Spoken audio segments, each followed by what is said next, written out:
Tiny Frank, truth or dare? Aw, come on, you don't want to play? Aw, come on, I dare you to watch this movie with me. It's understandable.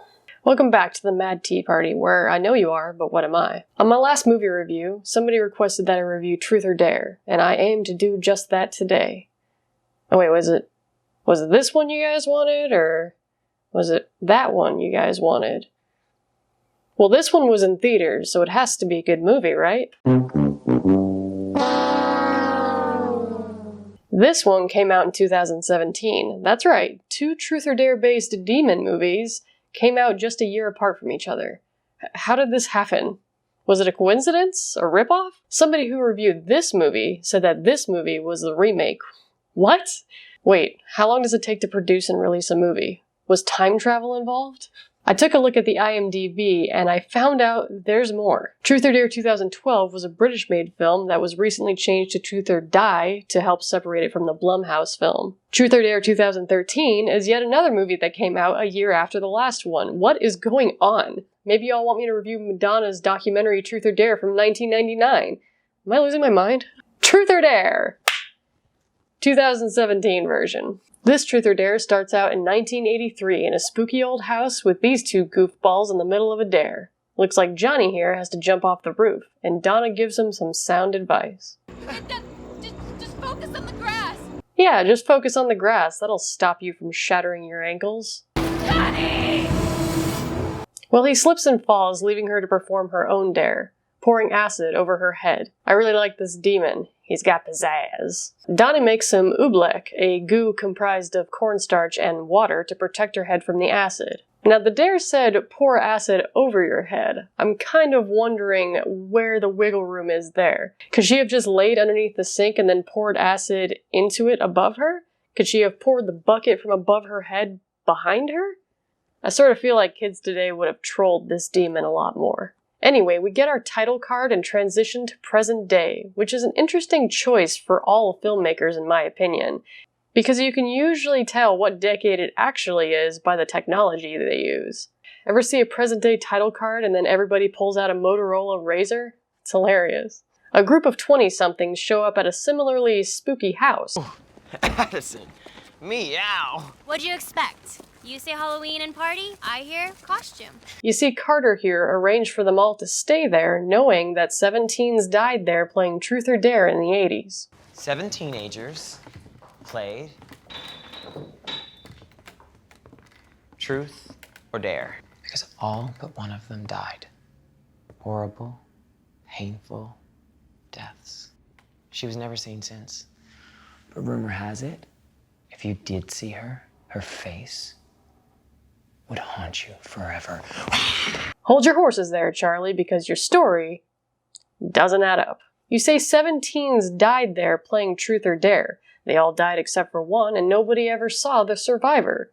So how do you know all this information? If no one lived to tell the tale, then where did the tale come from? No one's ever seen this girl, and yet we know her face is messed up?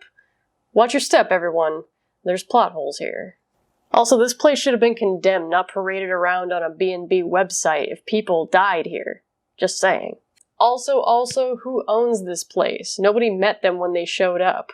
Sorry, I've got to move on. The group decides to play Truth or Dare. I mean, how great would it be if they didn't? They all just post up all night and play gin rummy just to spite the demon. Truth or Demon gives them an easy start, though, and lets them have a legitimate first dare, causing 2 girls to make out.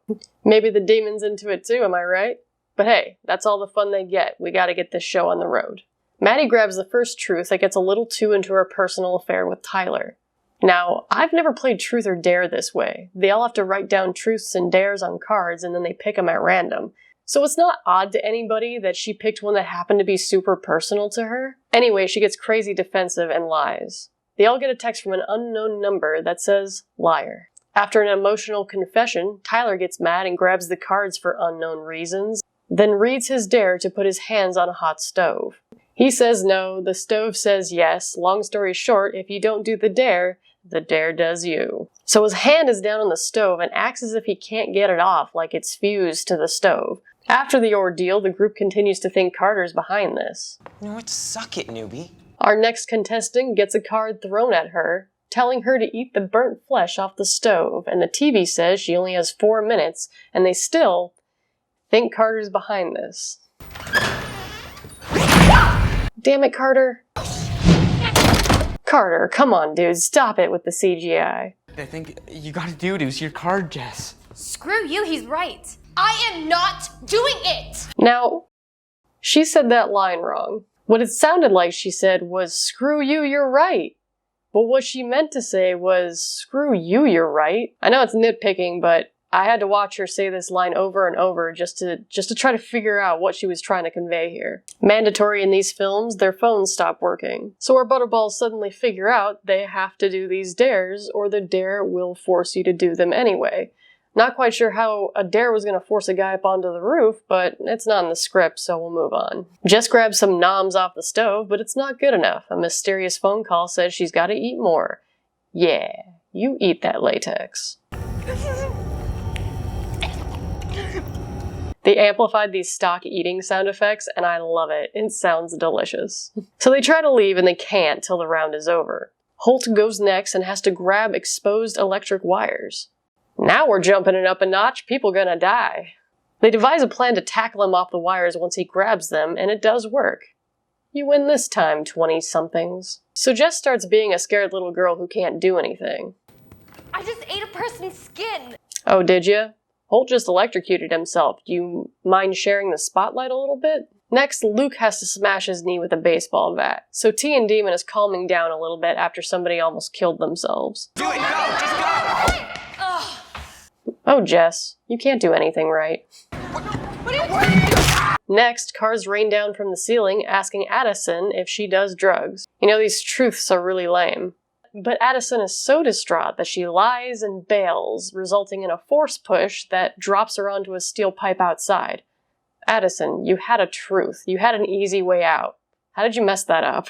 So they're free from the house now, and at the hospital, Carter shows that the video he took of the weird events suddenly get glitchy, so it looks like he manipulated it. They say he didn't catch anything. Does that look like nothing to you? He can't show the cops the footage of the rest of the night of them freaking out about these events going on?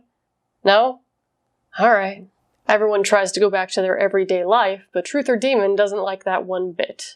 While reviewing some old footage, Carter's camera starts to film on its own, and he sees their recently deceased friend on his bed, just to fuck with him. She writes his next dare on the wall, and he has 2 minutes to do it.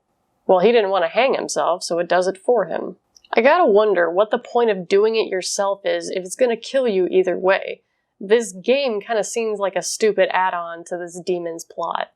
What he could have done was grabbed a knife or a lighter or scissors or something before he went up so that he could possibly have a chance of cutting himself down. Never said you couldn't do that. The rest of the group get a video feed of his struggle and get to him too late. Then they get all upset when somebody calls it a suicide. I can't believe these cops didn't notice it was a demon. 2 of our friends are dead. When is this nightmare gonna end? Alex. Yeah, separate yourself from the group. That seems to be working out for all of you so far. She goes back to her room to research the house they were in and says all the stuff Carter said was true. She then contradicts herself by saying that all the teens' deaths were suicides and they tried to interview the lone survivor. Not only that, but they have her name and address now? I thought nobody had seen the lone survivor, and I thought everybody knew this was like some kind of demonic situation. Kind of sounds to me like everybody thinks it's a death pact. So they go over to Donna Acid-Face Booney's house to invade her privacy and rake her over the coals about what's going on here. Maybe she's not home. Donna! Does she? Based off of an address on a website, she has to be there? Well, luckily for them, she is. She explains to them that the house doesn't even matter. They played it in a completely different house. Well then how did all these rumors get started about the house they stayed in? And what the hell's up with this demon now? It just shows up whenever you play Truth or Dare? Elementary school kids are really screwed now, aren't they? This is really the only backstory you get.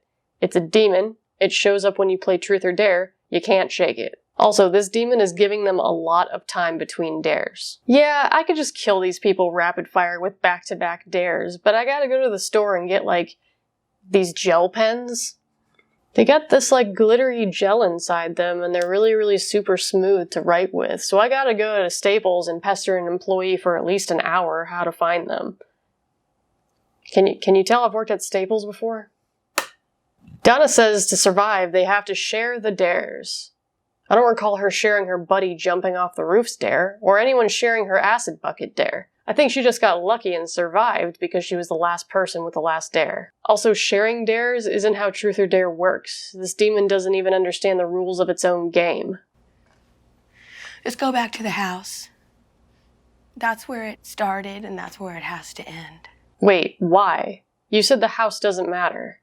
You can be smarter than the game. But you can't be dumber than these rules. Back at the college, Luke is chilling in bed when he gets the dare to rob a gas station. I would like to have seen what happened if he didn't do this one. Would a gas station just materialize in his dorm room? So these two run over to the local QT, and he handles this transaction so poorly. All right. Now! Right now! I need it! The dare didn't say how you had to go about doing the robbery. So he says, "Lady, I need any amount of money, hurry up, and holds a gun on the cashier. What he could have done to explain the situation was say, "Hey, lady, can you give me like $1 from the register? Some people are forcing me to rob the place, and if I don't, they'll kill me." Is that standard protocol for a gas station? I don't think Circle K cares that much about their cash. Trust me in this, okay? We have to finish the game, otherwise we're all going to die. Miss M, why? Even the script doesn't know why. So they all round back up at the house where they get the dare to drink some poison. They know it's poison because this guy... It's poison. Poison smell. They come up with a plan to chug sodas before drinking it so they can puke it back up in time. Sounds like some wicked shots, am I right? They all drink and throw up substances that doesn't look anything like the sodas they just consumed. The next dare says to pull out 2 teeth. And now, we start to really hate this squeaky wheel of the group, this annoying brat Jess. Remember? Share the damn dare! Okay? I wasn't even supposed to be here! Not even supposed to be here today. Anyway, 2 of the group lose some teeth, complete with over-the-top sound effects.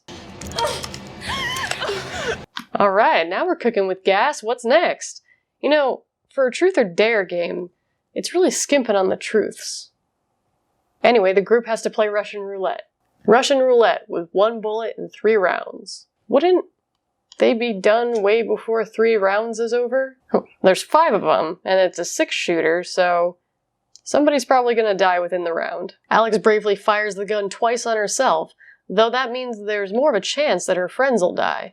Don't know if she was planning on doing the whole round by herself, but that just means she wanted to commit suicide. So Maddie grabs the gun, but then Tyler grabs it from her and fires it, blowing his head off. That was a short 3 rounds.